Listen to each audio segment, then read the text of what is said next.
എല്ലാ കൂട്ടുകാർക്കും നല്ലൊരു ദിവസം ആശംസിച്ചുകൊണ്ട് നമുക്ക് നേരെ സേതുവിന്റെ പല്ലവിയുടെ ഇന്നത്തെ നല്ലൊരു വിശേഷം കേട്ടാലോ. അതിനു മുമ്പ് ആദ്യമായി കാണുന്നവരാണെങ്കിൽ ചാനൽ ഇഷ്ടപ്പെട്ട ഒന്ന് സബ്സ്ക്രൈബ് ചെയ്യാൻ മറക്കരുതേ. വീഡിയോ ഇഷ്ടപ്പെടുവാണെങ്കിൽ ഒരു ലൈക്ക് തരാനും മറക്കരുത് കേട്ടോ. അപ്പൊ നമുക്ക് നേരെ നമ്മുടെ ഇന്നത്തെ വിശേഷത്തിലേക്ക് പോയാലോ. അങ്ങനെ ഇന്നത്തെ വിശേഷത്തില് ശ്രീഹരിയുടെ അടുത്തേക്ക് അച്ചു ചെല്ലുവാണ്. എന്നിട്ട് ചോദിച്ചു, അല്ല ഇതുവരെയായിട്ടും ശ്രീഹരിയുടെ പരിഭ്രമം ഒന്നും മാറിയില്ലേന്ന് ചോദിക്കാം. അതെന്താ അച്ചു നീ അങ്ങനെ ചോദിച്ചാ? അല്ല മുഖത്ത് ഇപ്പോഴും ആ ഒരു പരിഭ്രമം ഉണ്ട്, അതുകൊണ്ട് ചോദിച്ചാ. ഏ അങ്ങനെയൊന്നുമില്ല, അതൊക്കെ അച്ഛന് വെറുതെ തോന്നുന്ന എന്ന് പറയണം. അല്ലല്ല, എനിക്ക് തോന്നുന്നൊന്നുമല്ല. ഇപ്പോഴും ശ്രീഹരിക്ക് എന്തോ ഒരു ഭയങ്കര ബുദ്ധിമുട്ടുണ്ട്. അതെ, ഇങ്ങനെ ഇരുന്നിട്ട് കാര്യമുണ്ടോ? ഫുഡ് കഴിക്കണ്ടേ എന്ന് ചോദിക്കാം. എനിക്ക് വിശപ്പില്ല എന്ന് പറയാം. അന്നൊരു കാര്യം ചെയ്യാം, ഞാൻ ഫുഡെല്ലാം കൊണ്ടുപോയി കളഞ്ഞേക്കാം, അത് മതിയോന്ന് ചോദിക്കേ. അങ്ങനെ ചെയ്യില്ല അന്ന, ഒരിക്കലും നമ്മൾ അങ്ങനെ വേസ്റ്റ് ആക്കാൻ പാടില്ല. അന്നെന്ന് പറഞ്ഞാൽ ദൈവമാണെന്നാ ഞാൻ പഠിച്ചിരിക്കുന്നത് എന്ന് ശ്രീഹരി പറയാം. എങ്കിൽ വാ, ഇവിടെ നിന്നിട്ട് കാര്യമുണ്ടോ എന്ന് പറഞ്ഞിട്ട് ശ്രീഹരിയും കുട്ടി നേരെ ഡൈനിങ് റൂമിലേക്ക് ചെല്ലുവാണ്. ഡൈനിങ് ടേബിളിലേക്ക് ശ്രീഹരിനെ ഇരുത്തിയിട്ട് എറിഞ്ഞു. അതെ, ഫുഡ് കഴിക്കാനും പറഞ്ഞ് വിളമ്പി കൊടുക്കുവാണ്. അപ്പൊ ശ്രീഹരി ചോദിച്ചല്ല, ഞാനിവിടെ ഇരുന്ന് കഴിച്ചാൽ പ്രശ്നം ഉണ്ടാവുമോ? എന്ത് പ്രശ്നം? ഒരു പ്രശ്നം ഉണ്ടാകാൻ പോകുന്നില്ല. ശ്രീഹരി ഇവിടെ ഇരുന്ന കഴിക്കേണ്ടതെന്ന് പറയാ. ആ സമയത്ത് ശ്രീഹരി പറഞ്ഞ, അന്നൊരു കാര്യം ചെയ്യ, അച്ഛനും കൂടി ഇരിക്കുക, നമുക്ക് ഒരുമിച്ച് കഴിക്കാന്ന് പറയാം. അങ്ങനെ അവർ രണ്ടുപേരും കൂടെ ഫുഡ് കഴിക്കുകയാണ്. ആ സമയമാണ് സേതുവും പല്ലവിയും കൂടെ അങ്ങോട്ട് വരുന്നത്. സേതു നോക്കുവാണ് ഇങ്ങനെ ആ കാഴ്ചയാണ്. പല്ലവി നിങ്ങൾ നോക്കിയേ, അവർ രണ്ടുപേരും നല്ല സന്തോഷത്തിലല്ലേന്ന് ചോദിക്കുവാണ്. ഇത് കേട്ട് കഴിഞ്ഞപ്പം സേതു പറഞ്ഞു, അതെങ്ങനെ നിനക്ക് മനസ്സിലായി? അല്ല, അവരുടെ ആ സംസാരമോ അവരുടെ പെരുമാറ്റമോ കണ്ടറിഞ്ഞുകൂടെന്ന് ചോദിക്കുവാണ്. ഇത് കേട്ടപ്പം സേതു പറഞ്ഞു, എനിക്കൊന്നും കൂടി വിശ്വസിക്കാൻ പറ്റുന്നില്ല. ഇത് ശരിക്കും ഒറിജിനൽ ആയിട്ടുള്ളതാണോ അഭിനയമാണോ എന്നൊക്കെ എന്തോ ശ്രീഹരിയുടെ മുഖത്ത് എന്തൊക്കെയോ ഒരു വല്ലായ്മ എനിക്ക് തോന്നുന്നുണ്ടെന്ന് പറയാം. പിന്നെ അതൊക്കെ സേതുവേണ്ട വെറും തോന്നല് മാത്രം. അവർ രണ്ടുപേരും നല്ല ഹാപ്പിയാ. ഇതേ സേതുവേണ്ട മനസ്സിലുള്ള ആ വിഷമങ്ങളൊക്കെ അങ്ങോട്ട് മാറ്റി വെച്ചാരേട്ടോ. സേതുവേണ്ട പെങ്ങളുടെ ജീവിതം നല്ല അടിപൊളിയായിട്ടുണ്ട്. ഇനി ആ കാര്യത്തെക്കുറിച്ചൊന്നും ടെൻഷൻ അടിക്കണ്ട. ശ്രീഹരിയല്ലേ കല്യാണം കഴിച്ചിരിക്കുന്നേ, അതുകൊണ്ട് അവൻ നല്ല പൊന്നുപോലെ അച്ഛനെ നോക്കിക്കോളും. ആ കാര്യത്തിൽ ഒരു ടെൻഷൻ വേണ്ടാന്ന് പറയണം. പിന്നീട് അവർ രണ്ടുപേരും കൂടെ അങ്ങോട്ടേക്ക് പോവാണ്. ആ സമയം ഋതു സാദിയും കൂടെ നേരെ ചെല്ലുന്നേ പൂർണിമയുടെ അടുത്തേക്കാ. ഋതു എന്നിട്ട് പറഞ്ഞു, അമ്മയും മുറിക്കകത്ത് കയറി അടയിരുന്നിട്ടുണ്ടെങ്കിൽ പിന്നെ അമ്മയ്ക്ക് പുറത്ത് നടക്കേണ്ട കാര്യങ്ങളൊന്നും അറിയണ്ടല്ലോ. ആരോടും ഒന്നും സമാധാനം പറയണ്ട. ഇത് കേട്ടപ്പോൾ സ്വാതി പറഞ്ഞു, പുറത്തിറങ്ങി കഴിയുമ്പോൾ ഉള്ള ആൾക്കാരുടെ ഓരോ ചോദ്യങ്ങളും പറച്ചിലും അതൊക്കെ നമുക്ക് എന്തെങ്കിലും ചെയ്ത് ഒഴിവാക്കാന്ന് പറ്റാം. പക്ഷെ എങ്കില് ഈ വീട്ടിൽ കണ്ടോ ഇപ്പൊ എന്തൊക്കെയാ നടക്കണത്, എന്തൊക്കെ കോപ്രായങ്ങളെ കാണിച്ചു കൂട്ടുന്നേ. ഋതു പറഞ്ഞു, അച്ഛൻ ഇതൊക്കെ എങ്ങനെ സാധിക്കുന്നു മാത്രം മനസ്സിലാകത്തെന്ന് പറയണേ. എന്താ അമ്മ ഇങ്ങോട്ട് വന്നേ കാണിച്ചു തരാന്ന് പറഞ്ഞോണ്ട് പൂർണിമേനെ നേരെ ഡൈനിങ് റൂമിലേക്ക് കൊണ്ടുപോയി വേണം. അങ്ങനെ ചെന്ന് കഴിയുമ്പോഴത്തേനും അച്ഛനും ശ്രീഹരിയും കൂടെ സന്തോഷത്തോടെ ഇരുന്ന് ഫുഡ് കഴിക്കുന്ന കണ്ടേ. അപ്പൊ അച്ചു ശ്രീഹരിയോട് കുറച്ചുകൂടെ കഴിക്കാൻ പറയണം. ഇതേ വയറ് നിറഞ്ഞു, ഇത് മതി അച്ചു എന്ന് പറയണം. പിന്നീട് അവരിങ്ങനെ ഓരോ കാര്യം സംസാരിച്ചിരുന്ന് ഫുഡ് കഴിക്കുക. ഇത്ര സമയം കൂടെ പൂർണിമ നോക്കിയിരുന്നു. ഈ സമയം പൂർണിമേനെ ശ്രീഹരി കണ്ടു. പെട്ടെന്ന് ശ്രീഹരി ചാടി എഴുന്നേറ്റു. എന്താ ശ്രീഹരി എന്ന് ചോദിക്കുകയാണ്. അപ്പോഴാണ് പൂർണിമേനെ ഋതുവിനെ സ്വാധീനിയൊക്കെ അച്ഛൻ കാണുന്നേ. അല്ല ശ്രീഹരി എന്തിനാ എഴുന്നേറ്റെ? ഫുഡ് കഴിച്ചുകൊണ്ടിരിക്കുന്ന സമയത്ത് ഏത് മഹാരാജാവ് വന്നാലും എഴുന്നേക്കല്ലെന്ന് പറയണേ. അല്ല അച്ചു, അത് പിന്നെ ഞാൻ കഴിച്ചു കഴിഞ്ഞായിരുന്നു പറയണം എന്നും പറഞ്ഞിട്ട് ആ പ്ലേറ്റും എടുക്കുവാണ്. പ്ലേറ്റ് എടുത്തോണ്ട് പോകുന്നത് എന്തിന്? ഞാൻ ഇത് കഴിക്കോളാന്ന് പറയാം. ദേ ഒരു കാര്യം ഞാൻ പറഞ്ഞേക്കാം, ശ്രീഹരി ഇപ്പം എന്റെ ഭർത്താവാ. ഭർത്താവിന്റെ കാര്യങ്ങളൊക്കെ ചെയ്തു കൊടുക്കേണ്ട ഒരു ഭാര്യയുടെ കടമയാണ്. പാത്രം കഴുകേണ്ട കാര്യമൊന്നുമില്ല. ഇങ്ങോട്ടാ ഇനിയിപ്പം ശ്രീഹരിയുടെ ഈ കാര്യങ്ങളൊക്കെ നോക്കുന്ന ആരാന്നറിയാവോ? ഈ അച്ചുവാന്ന് പറയണം. ഭാര്യയായ ഞാനാന്ന് പറയാം. ഇത് കേട്ട ഋതുവിന് സാധിക്കും പൂർണ്ണിമയ്ക്ക് ഒട്ടും അങ്ങോട്ട് ഇഷ്ടപ്പെട്ടില്ല. അപ്പത്തേനും ബേബിച്ചേച്ചി അങ്ങോട്ട് വന്നു. ബേബിച്ചേച്ചി വന്നിട്ട് പറഞ്ഞു, അതെ ഈ പാത്രം ഒന്നും വേറെ ആരും കഴിയണ്ട. ഈ പാത്രം കഴുകാനായിട്ടാ എന്നെ ഇവിടെ ജോലിക്ക് നിർത്തിയിരിക്കുന്നത്. ശമ്പളം തന്നെ എന്നെ ഇവിടെ നിർത്തിയിരിക്കുന്നു പറയാ. ഇത് കേട്ട് കഴിഞ്ഞപ്പോഴത്തേന് ഋതുവിന് സഹിച്ചില്ല. ഋതു പെട്ടെന്ന് ബേബിച്ചേച്ചിയുടെ അടുത്തേക്ക് ഇല്ല. എന്നിട്ട് ബേബിച്ചേച്ചി പറഞ്ഞു, ചേച്ചി എന്താ പറഞ്ഞേ? ഇവിടെ ഉള്ളവരുടെ കാര്യങ്ങൾ നോക്കിയാൽ മതി. ഇവിടുത്തെ അംഗങ്ങളല്ലാത്തവരുടെ കാര്യങ്ങൾ നോക്കേണ്ട കാര്യം ചേച്ചിക്കില്ല എന്ന് പറയാം. ചേച്ചിക്ക് ശമ്പളം തന്നിരിക്കുന്നേ ഈ വീട്ടിലുള്ളവരുടെ കാര്യം നോക്കാനാന്ന് പറയാ. ഇത് കേട്ടത് അച്ഛൻ കൂടി എന്നിട്ട് ചോദിച്ചു, അല്ല ആരാ ഋതു വീട്ടിൽ അല്ലാത്തവരെ? ശ്രീഹരിയാണോ? ശ്രീഹരി എന്റെ ഭർത്താവാ. ഈ ശ്രീഹരി ഈ കുടുംബത്തിലുള്ള ആള് തന്നെയാന്ന് പറയാണ്. ഋതുവിന് എന്ത് ചെയ്യണമെന്ന് അറിയത്തില്ല. ശ്രീഹരി ഒന്നും മിണ്ടാതെ അങ്ങോട്ട് പോവാണ്. അച്ഛന് ആകെപ്പാടെ വിഷമമായിപ്പോയി. ശ്രീഹരിയുടെ മനസ്സ് വേദനിച്ചെന്ന് മനസ്സിലായി. പിന്നീട് പൂർണ്ണിമ പറഞ്ഞു, ബാ ഋതു നമുക്ക് പോവാന്ന് പറഞ്ഞിട്ട് സ്വാധീന ഋതുവിനെ കൂട്ടി പൂർണ്ണിമ മുറിയിലേക്ക് അങ്ങോട്ട് പോവാണ്. പിന്നീട് ഇത്ര സമയം കഴിഞ്ഞു കഴിഞ്ഞപ്പം ഋതുവിന് സാധിക്കും പൂർണ്ണിമയ്ക്കുള്ള ചായയൊക്കെ ആയിട്ട് അച്ചു മുറിയിലേക്ക് ചെല്ലുവാണ്. അങ്ങനെ ചെല്ലുന്ന സമയത്ത് ആ കൂടെ തന്നെ അവന് ശ്രീഹരി ഉണ്ടായിരുന്നു. അങ്ങനെ ചെല്ലുന്ന സമയത്ത് ഇവര് മൂന്നുപേരും ഒന്നും മിണ്ടായിരിക്കുക. അപ്പൊ അച്ചു എന്നിട്ട് പറഞ്ഞ് ചായ കുടിക്കാമേ എന്ന് പറയാണ്. എനിക്ക് വേണ്ടാന്ന് പറഞ്ഞു. ഋതുവിനോട് ചോദിച്ചപ്പോൾ ഋതുവിനും വേണ്ട, സാദിയോട് ചോദിച്ചപ്പോൾ സാദിക്കും വേണ്ട. എന്താ അമ്മേ നിങ്ങൾ എന്താ ഇങ്ങനെ എന്നോട്? നിങ്ങൾക്ക് എന്നോട് ഇപ്പോഴും ദേഷ്യമാണ്. എന്നോട് ക്ഷമിക്കാൻ അമ്മയ്ക്ക് പറ്റിയിട്ടില്ലെന്ന് ചോദിക്കുക. ഇത് കേട്ടെന്ന് പൂർണ്ണിമയൊന്നും മിണ്ടിയില്ല. അമ്മ എന്താ ഒന്നും മറുപടി ഒന്നും പറയാത്തേന്ന് ചോദിക്കുക. ഇത് കേട്ട് കഴിഞ്ഞപ്പോൾ ഋതു പറഞ്ഞു, പിന്നെ മറുപടി പറയാൻ പറ്റുന്ന നല്ല കാര്യമാണല്ലോ നീ ചെയ്തു വെച്ചിരിക്കുന്നു പറയാണ്. പെട്ടെന്ന് പൂർണ്ണം പറഞ്ഞു, ഒരു കാര്യം ചെയ്യാം, ഇതിനുള്ള മറുപടിയൊക്കെ നിനക്ക് തരാം, പക്ഷെ അതിനു മുമ്പ് ഇവിടെ വേണ്ടാത്തവരെയൊക്കെ അങ്ങോട്ട് പറഞ്ഞു വിടാൻ പറയാണ്. പെട്ടെന്ന് ശ്രീഹരിക്ക് കാര്യം മനസ്സിലായി. ശ്രീഹരി പറഞ്ഞു, നിങ്ങൾ അമ്മയും മക്കളും സംസാരിക്കുക, ഞാൻ പുറത്ത് കണ്ടേക്കാന്ന് പറഞ്ഞുകൊണ്ട് ശ്രീഹരി അങ്ങോട്ടേക്ക് ഇറങ്ങി പോവാണ്. അച്ഛന് എന്ത് ഭയങ്കര വിഷമമായിപ്പോയി. ശ്രീഹരി എന്ന് വിളിക്കണമെന്നുണ്ടായിരുന്നു, അവിടെ പിടിച്ച് നിർത്തണമെന്നുണ്ടായിരുന്നു. പിന്നീട് പൂർണ്ണിമ പറഞ്ഞു, നീ എന്ത് ധൈര്യത്തിലാ അച്ചു അവനെ പോലുള്ളവര് തന്നെ മുന്നിൽ കഴുത്ത് നീട്ടി കൊടുത്തേ? നിനക്ക് നാണമുണ്ടോ?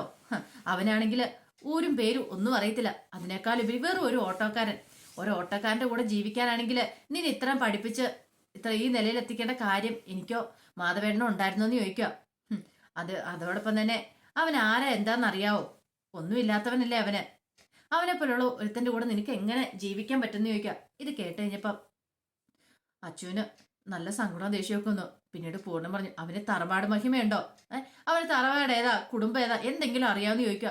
ഇത് കേട്ടപ്പോ അച്ചു ചോദിച്ചു, അല്ല എന്താ ഈ തറവാട് മഹിമ എന്ന് പറഞ്ഞാല്? നമ്മുടെ അച്ഛനെ മരിച്ചിട്ട് ഇത്ര ദിവസമായി, ഇതുവരെയായിട്ടും ആരെങ്കിലും കുടുംബക്കാർ തിരിഞ്ഞു നോക്കിയിട്ടുണ്ടോ? നമ്മൾ എങ്ങനെ ജീവിക്കുന്നു, അല്ലെങ്കിൽ നമുക്ക് സുഖമാണോ എന്ന് തിരക്കാനെങ്കിലും ആരെങ്കിലും കയറി വന്നിട്ടുണ്ടോ? ഇല്ലല്ലോ. പിന്നെ എന്ത് തറവാടി മഹിമ, എന്ത് കുടുംബ മഹിമ? ഇതിലൊന്നും ഒരു കഥയില്ല. നമ്മള് സന്തോഷത്തോടെ ജീവിക്കുക. അമ്മ പറഞ്ഞിട്ടില്ലേ, നമ്മള് എപ്പോഴും ഭർത്താവ് പറയുന്ന അനുസരിച്ച് വേണം ജീവിക്കാനായിട്ട്. കാരണം അത്രയും കാലം നമ്മുടെ കുടുംബത്തിലെ അച്ഛനും അമ്മയൊക്കെ പറയുന്ന അനുസരിച്ചാല് കല്യാണം കഴിഞ്ഞാൽ പിന്നെ ഭർത്താവ് പറയുന്ന അനുസരിച്ച് വേണം ഭർത്താവിന്റെ വീട്ടിൽ സന്തോഷത്തോടെ ജീവിക്കാൻ എന്നൊക്കെ അമ്മ പറഞ്ഞു തന്നിട്ടില്ലേ? അപ്പൊ അതുപോലെ തന്നെ ഞാൻ ചെയ്യുന്നേ. എനിക്ക് എൻ്റെ അമ്മ പറഞ്ഞു തന്ന കാര്യങ്ങളൊക്കെയാ. ഇപ്പൊ ഞാൻ ഭർത്താവ് പറയുന്ന അനുസരിച്ച് വേണം ജീവിക്കാനായിട്ട്. ഇത്രയും നാളും അമ്മയും അച്ഛനും പറയുന്ന അനുസരിച്ചു, പക്ഷെ അനുസരിക്കില്ലെന്നല്ല, പക്ഷെ അതിനേക്കാൾ ഉപരി ഇപ്പൊ എന്റെ ഭർത്താവിന് വിലയുണ്ടെന്ന് പറയാണ്.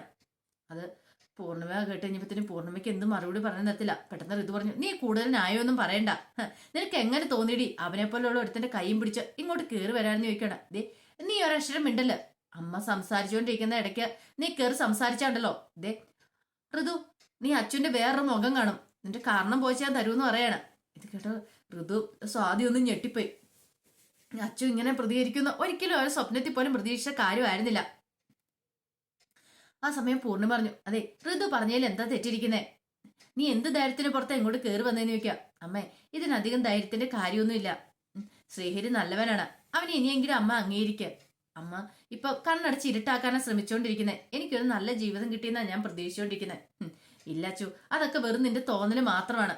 ഒരിക്കലും നിനക്കൊരു നല്ല ജീവിതം ഇപ്പൊ കിട്ടിയിട്ടില്ല. നീ ഈ താലി വലിച്ചു പൊട്ടിച്ച് അവനെ ഈ വീട്ടിൽ നിന്ന് ഇറക്കി വിടുക ചെയ്യേണ്ടതെന്ന് പറയാം. അമ്മയ്ക്ക് എങ്ങനെ ഇത് പറയാൻ തോന്നും? താലിയുടെ മഹത്വമൊക്കെ അമ്മയ്ക്ക് അറിയാവുന്നതല്ലേ? ഒരു പക്ഷെ അച്ഛനമ്മയുടെ കരുതി താലി ആർത്തിയതിന് ശേഷം അമ്മയോട് ആരെങ്കിലും ഇങ്ങനെ പറഞ്ഞിട്ടുണ്ടെങ്കിൽ അമ്മയ്ക്ക് അത് ഉൾക്കൊള്ളാൻ കഴിയുന്ന കാര്യമാണെന്ന് ചോദിക്കുക.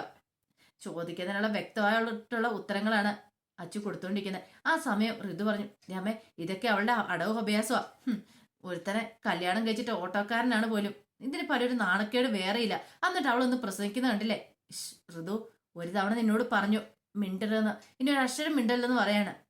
ആ സമയം പൂർണ്ണിമ പറഞ്ഞു, നിങ്ങൾ ഇവിടെ നിൽക്കുന്നതോട് എനിക്കൊരു താല്പര്യമില്ല. നീ ഇവിടെ നിന്നോ, പക്ഷെ അവൻ ഇവിടെ നിൽക്കുന്നതോട് ഒരു താല്പര്യമില്ല. അങ്ങനെ ഉള്ളിടത്തോളം കാലം നീയുമായിട്ട് എനിക്ക് യോജിച്ചു പോകാനായിട്ട് പറ്റില്ല എന്ന് പറയാണ്.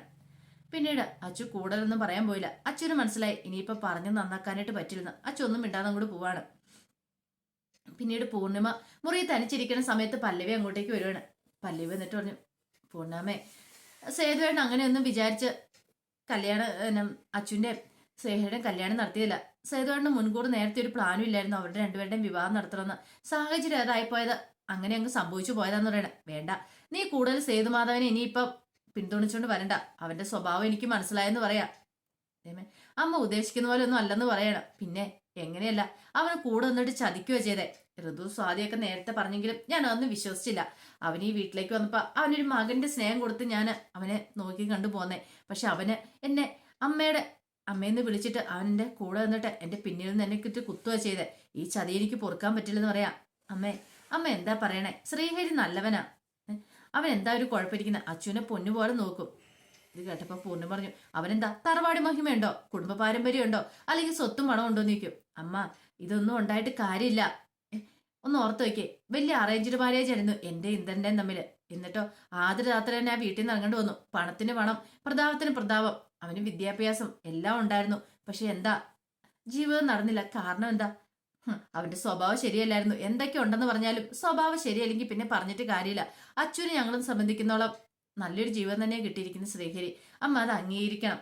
പിന്നെ സേതുവേട്ടനോടുള്ള അമ്മയുടെ ദേഷ്യമൊക്കെ മാറണമെന്ന് പറയാം. അത് ഈ ജന്മത്തിൽ ഉണ്ടാവുമെന്ന് എനിക്ക് തോന്നുന്നില്ല. ഒരിക്കലും നടക്കാനും പോകുന്നില്ല. എന്റെ അച്ഛന്റെ ജീവിതം നശിപ്പിച്ചാൻ അവനോട് ഞാൻ പൊറുക്കാൻ പോകുന്നില്ലെന്ന് പറയാം. അത് കേട്ടം പല്ലവി പറഞ്ഞു, ഇനിയല്ല അമ്മയുടെ ഇഷ്ടം, ഞാൻ പറയാനുള്ള പറഞ്ഞു എന്നും പറഞ്ഞങ്ങോട്ട് പോവാണ്. പിന്നീട് ശ്രീഹരി മുറിയിരിക്കുന്ന സമയത്ത് അച്ചു വരുവാണ്. അച്ചു വന്നിട്ട് ബെഡ്ഷീറ്റൊക്കെ കുടഞ്ഞു വിരിച്ച് പില്ലൊക്കെ അവർക്ക് നേരെയാക്കുവാണ്. ആ സമയം ശ്രീഹരി പറഞ്ഞു, അച്ചു എല്ലാവരുടെ മുന്നിൽ നന്നായിട്ട് അഭിനയിക്കുന്നുണ്ടല്ലേ എന്ന് ചോദിക്കുകയാണ്. എന്ത്, ഞാൻ അഭിനയിക്കുന്നൊന്നുമില്ല, ഞാൻ ഇങ്ങനെ തന്നെയാന്ന് പറയണം. വേണ്ട, വെറുതെ കള്ളത്തരം പറയണ്ട. ഞാൻ അങ്ങനെയുള്ള കാര്യങ്ങളൊക്കെയാണല്ലോ ഇന്നലെ രാത്രി അച്ഛനോട് പറയാൻ പാടില്ലാത്ത പല കാര്യങ്ങളും പറഞ്ഞില്ലേ. പക്ഷെ അച്ചു അതൊക്കെ കേട്ടിട്ടും എന്നെ ഒന്ന് എതിർത്ത് സംസാരിക്കുകയോ ഒന്നും ചെയ്തില്ലല്ലോ എന്ന് പറയാം. അതൊന്നും സാരമില്ല ശ്രീഹരി, അതൊക്കെ എനിക്ക് മനസ്സിലാവുന്ന കാര്യമുള്ളൂ. ശ്രീഹരിയുടെ മനസ്സിലുള്ള കാര്യങ്ങളൊക്കെ എനിക്ക് മനസ്സിലാവും. അതല്ല ഞാൻ അതെല്ലാം അംഗീകരിച്ചെന്ന് പറയാം. എനിക്ക് അതിനകത്തൊന്നും ഒരു ബുദ്ധിമുട്ടും ഇല്ലാത്ത കാര്യമാണ്. ശ്രീഹരിനെ ഞാൻ ഇഷ്ടപ്പെട്ട് തന്നെ വിവാഹം കഴിച്ചതാ. അതുകൊണ്ട് ആ കാര്യത്തിൽ ശ്രീഹരിക്ക് ഇനി ഒരു കുറ്റബോധമോ ഒന്നും വേണ്ടാന്ന് പറയാം. ശ്രീഹരി പറഞ്ഞു, ഞാൻ ഈ കുടുംബത്തിലേക്ക് വരേണ്ട ഒരു മരുമാനല്ലായിരുന്നു, ഈ കുടുംബത്തിന് ചേരുന്ന മരുമാനും അല്ലായിരുന്നു പറയാണ്. അതൊക്കെ ശ്രീഹരിയുടെ വെറും തോന്നൽ മാത്രം. ശ്രീഹരി അങ്ങനെയൊന്നും അല്ലാന്ന് പറയാണ്. പിന്നീട് ശ്രീഹരി ഇങ്ങനെ ഓർക്കുക തലേ രാത്രി സംഭവിച്ച കാര്യങ്ങൾ. അച്ചു പാലൊക്കെ ആയിട്ട് വന്നു. പാലൊക്കെ കുടിച്ചതിന് ശേഷം ലൈറ്റ് ഓഫ് ചെയ്ത് കഴിഞ്ഞപ്പോഴത്തേനും ശ്രീഹരി പെട്ടെന്ന് പോയി ലൈറ്റ് ഇട്ട് പറഞ്ഞു, അച്ചു ഞാൻ പറയുന്ന കാര്യങ്ങളൊക്കെ നീ വ്യക്തമായിട്ട് കേൾക്കണം. ഇപ്പൊ ഞാനൊരു വിവാഹജീവിതത്തിന് എൻ്റെ മനസ്സൊട്ടും തയ്യാറല്ല. കാരണം ഇത്ര പെട്ടെന്ന് ഇടിപിടിയുന്ന ഒരു കല്യാണം നടന്നു കഴിഞ്ഞപ്പോൾ എനിക്കെന്തോ ഭയങ്കര മാനസിക ബുദ്ധിമുട്ടുകളൊക്കെ ഉണ്ട്. നമുക്ക് പതുക്കെ ഒരു ജീവിതം തുടങ്ങിയാൽ പോരെ. ഇപ്പൊ ഇടപെടിയുന്ന ഒരു ജീവിതം തുടങ്ങണോ? കാരണം ആദ്യ രാത്രി ആഘോഷിക്കണമെന്നാ പറയണേ.